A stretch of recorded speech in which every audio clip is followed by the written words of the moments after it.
শালবনীর জমি প্রতারণা মামলায় পরপর দুদিন জিজ্ঞাসাবাদের পর এবার দেবরার চাকরি দেওয়ার নামে প্রতারণার অভিযোগের তদন্তে সুমিত রায়কে তলব।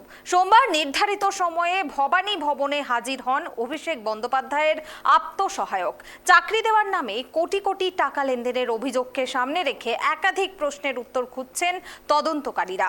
টাকা কোথায় গেল, কার মাধ্যমে লেনদেন এবং এই ঘটনায় আর কারা জড়িত, জিজ্ঞাসাবাদে সেসব খতিয়ে দেখছে সিআইডি।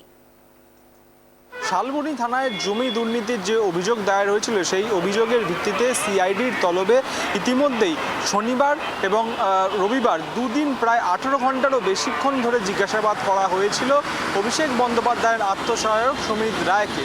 এবং আজকে অর্থাৎ সোমবার নতুন একটি মামলা ডেবরা থানায় যে চাকরি দুর্নীতির প্রতারণা বা ঘুষ টাকা নিয়ে যে চাকরি দেওয়ার নামে প্রতারণা, সেই মামলার পরিপ্রেক্ষিতে সিআইডি তদন্ত নিয়েছে এবং তারই তদন্তের পরিপ্রেক্ষিতে সুমিত রায়কে আজকে ফের তলব করা হয়েছিল ভবানী ভবনে।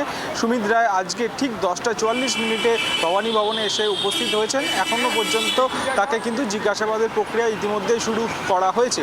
মূলত সিআইডির যে তথ্যগুলো জানার প্রয়োজন, যে তদন্ত কিভাবে এগিয়ে নিয়ে যাবেন সিআইডির আধিকারিক এবং তার পাশাপাশি সুমিত রায়ের থেকে যে তথ্যগুলো তারা জানতে চাইবেন, তেমনটাই মনে করা হচ্ছে যে এই যে টাকা তিনি নিয়েছিলেন, তেমন একটা অভিযোগ উঠছে সেই টাকা তিনিই কি শুধু নিয়েছিলেন নাকি আরও ওপরে, তার ওপরে যারা রয়েছে তাদের কাছেও টাকা পৌঁছে গেছিল, কিভাবে টাকা তিনি নিয়েছিলেন, কাদের থেকে কত টাকা তিনি নিয়েছিলেন এবং কি প্রতিশ্রুতি দিয়েছিলেন, অর্থাৎ চাকরি নেওয়ার নাম করে যে তিনি টাকা দিয়েছিলেন সেই টাকা কিন্তু এখনও পর্যন্ত হদিশ পায়নি সিআইডির আধিকারিকরা, তেমনটাই মনে করা হচ্ছে। এবং যাদের থেকে তিনি টাকা নিয়েছিলেন তাদেরকে তিনি কিন্তু চাকরিও দেননি।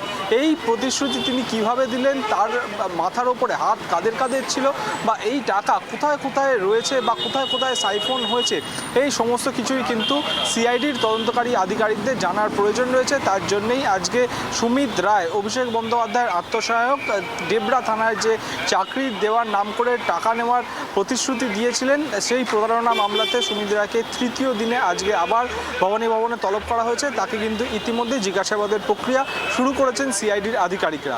ক্যামেরায় দেবরাজ দত্তের সঙ্গে অভ্রদীপ দাসের রিপোর্ট, কেটিভি বাংলা, কলকাতা।